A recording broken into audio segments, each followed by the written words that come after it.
जय श्री राधे, जय बद्री विशाल, जय केदारनाथ। आज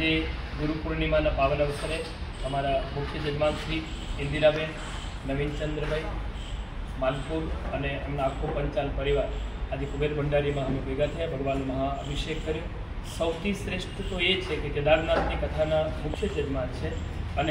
15 दिवस सतत निरंतर જ્યારે ગુરુમંત્ર આપ્યું નમામિ શિવાન નિર્વાણ રૂપમ વિભો વ્યાપકમ બ્રહ્મ વેદ સ્વરૂપમ, તો અદ્ભુત શબ્દોમાં મુખ્ય જજમાનશ્રીએ તૈયાર કર્યું અને દરરોજ માટે સ્તુતિ કરી રહ્યા છે, જે બ્રહ્માંડની સર્વશક્તિમાન ભગવાનની સ્તુતિ કરી રહ્યા છે। તો આટલો બધો ખર્ચ કરવાથી અથવા તો આટલી બધી મોટી કથા કરવાથી શું ફાયદો થાય, તો આપ એ પાછળના વિડીયોમાં જોઈ શકો છો કે જે मुख्य जजमान की प्रस्तुति है कि जो भगवान महादेव विषय में स्तुति है ये एनो जे खर्च नो जे फायदो है एमांथी मळे छे। ओम नमः शिवाय, जय केदारनाथ।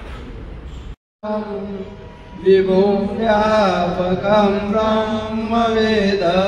स्वरूपं निजं निर्गुणं निर्विकल्पं निरीहं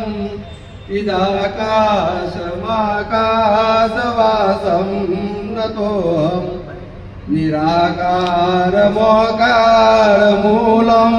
तुरीयं गिराज्ञानगोतीशमीशं गिरीशं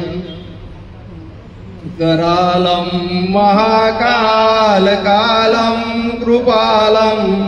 गुणागार संसारवारं नतोऽहं तुषारात्रिसङ्काशगौरं गभीरं मनोभूतकोटिप्रभाश्रीशरीरं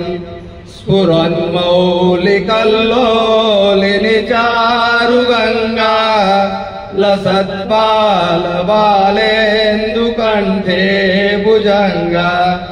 गलत्कुण्डलं रोसुनेत्रं विशालं प्रसन्नाननं नीलकण्ठं दयालं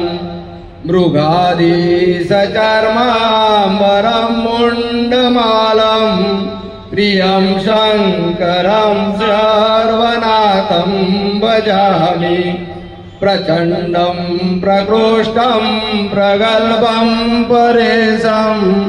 अखण्डम् अजं भानुकोटिप्रकाशं त्रयशूलनिर्मूलनं शूलपाणि भजेऽहं भवानी गतिभावगम्यम् कलातीतकल्याणकल्पान्तकारी आनन्ददाता पुरारी चिदानन्दसन्दोहमोहापहारी प्रसीद प्रसीद प्रभो मन्मथारी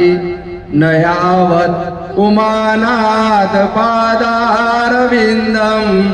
भजन्ति लोके परिवानराणां न तावत् सुखं शान्ति सन्तापनाशं प्रसीद प्रभो सर्वभूतादिवासं न जानामि योगं जपं नैव पूजा न तोऽहं सदा सर्वदा सम्भुतुभ्यं जराजन्मदुःखाङ्गतातत्यमानं प्रभो पाहि यापन्नमामि सशम्भो नमामि समीशाननिर्वाणरूपं विभुं व्यापकं ब्रह्मवेदस्वरूपं